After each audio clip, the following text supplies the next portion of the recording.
What's up YouTube? Welcome back to Celio's Network. Today I have a deck profile on Zapdos Ultra Beasts, updated with the new set Unbroken Bonds. This is going to look pretty similar to the old Zapdos Beast decks from last set and last meta. And they came off of the Zapdos Jirachi archetype that was really strong, and I think it'll still be a pretty high contender in the new standard meta. We'll start off with Jirachi since that's the engine of the deck. Stellar Wish, once during your turn, if this Pokemon is your active Pokemon, you may look at the top 5 cards of your deck, reveal a trainer card there, put it into your hand, shuffle the other cards back into the deck, and then Jirachi is asleep. So the asleep doesn't really matter too much since we have Escape Board that allows Pokemon to retreat when they are asleep. Excuse me. We also have 2 Escape Rope, 2 Switch, and of course the 4 Guzma. So Jirachi's really great since we're playing 38 trainers. There's so many targets for us to hit with Stellar Wish, like Electropower to boost our damage, Shrine to get some extra damage on the board, Guzma, which is really important in the early turns, any of these cards. Zapdos is going to be our main attacker. Thunderous Assault for 1 energy does 10, but if this Pokemon was on the bench and became your active Pokemon this turn, it does 70 more, so that's 80. With an Electropower, that's 110. With an Electropower and Choice Band, that's 140. Electropowers can stack, so you can get some surprise big knockouts with the Zapdos. And like I said, this is going to be our main attacker.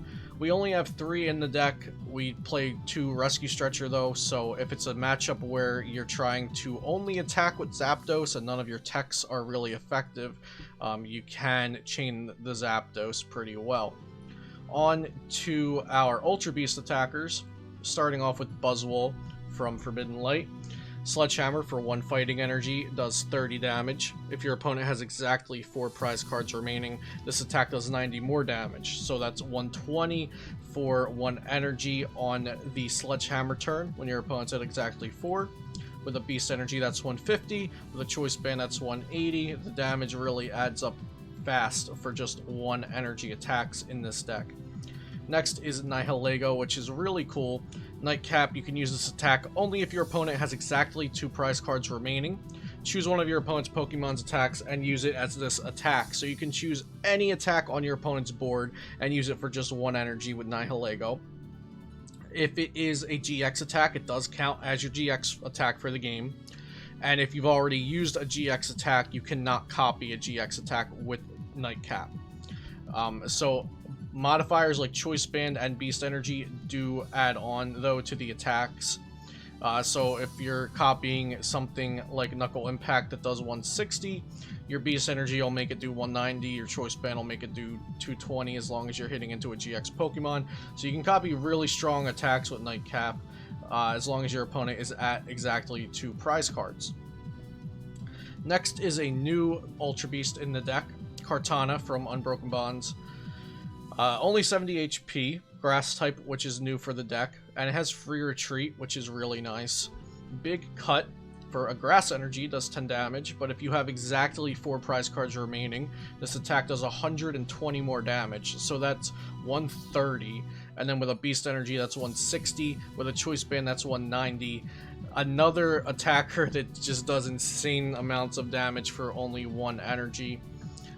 False Swipe, flip a coin of heads, put damage counters on your opponent's active Pokemon until its remaining HP is 10. I could see this coming into play. I'm not saying that it's going to be used often, but it's definitely an option that you have. Since you have an Energy Excel option in Tapu Koko, maybe you could get a False Swipe and surprise your opponent with it. Next, for our new cards, this is going to be the only other new card actually from Unbroken Bonds in the set, Pheromosa and Buzzwole-GX Tag Team. It has Jet Punch, just like old Buzzwole-GX, 30 and 30. Elegant Soul, 190 for 2 grass and a colorless, so we're really not going to be getting to use that in this deck. And it's really here for Beast Game GX, which is a pretty nutty GX attack. For Grass Energy, it does 50. If your opponent's Pokemon is knocked out by damage from this attack, take 1 more prize card.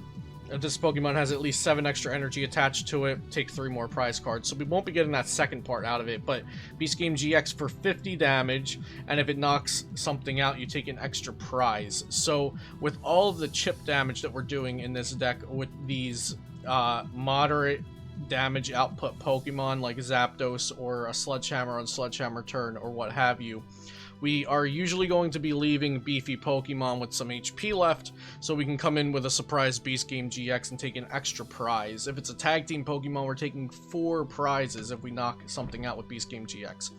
And of course we have Beast Energy and Choice Band and Shrine of Punishment. Well, Choice Band and Beast Energy can help us get there for Beast Game GX, and Shrine of Punishment can help lower the HP, but we don't want Shrine of Punishment to be what's actually knocking out the Pokemon, because then we wouldn't get the extra prize card from Beast Game GX. The other Pokemon in the deck are going to be Tapu Koko-GX, Arrow Trail. When you play this Pokemon from your hand onto your bench during your turn, you may move any number of lightning energy from your other Pokemon to this Pokemon.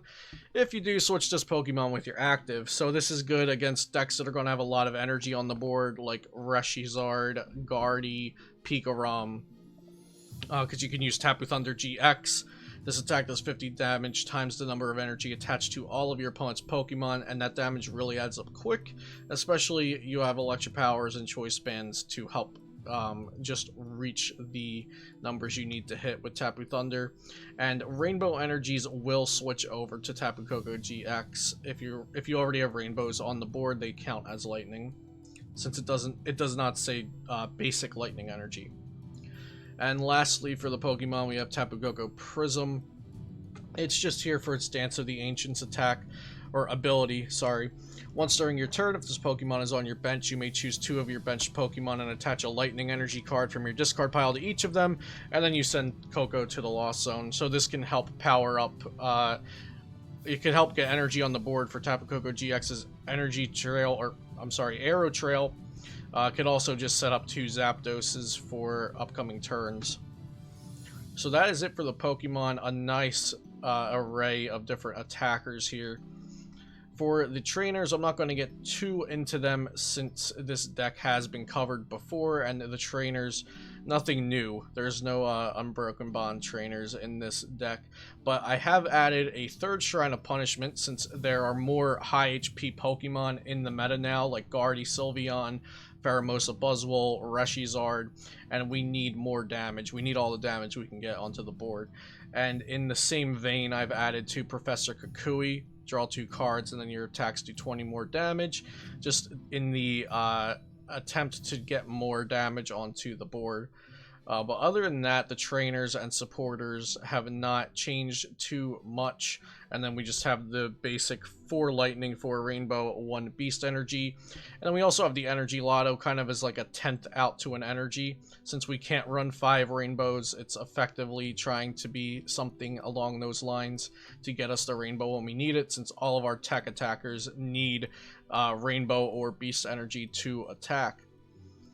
And yeah, that is going to be it for this deck profile on Zapdos Ultra Beasts, updated with the new Unbroken Bonds set.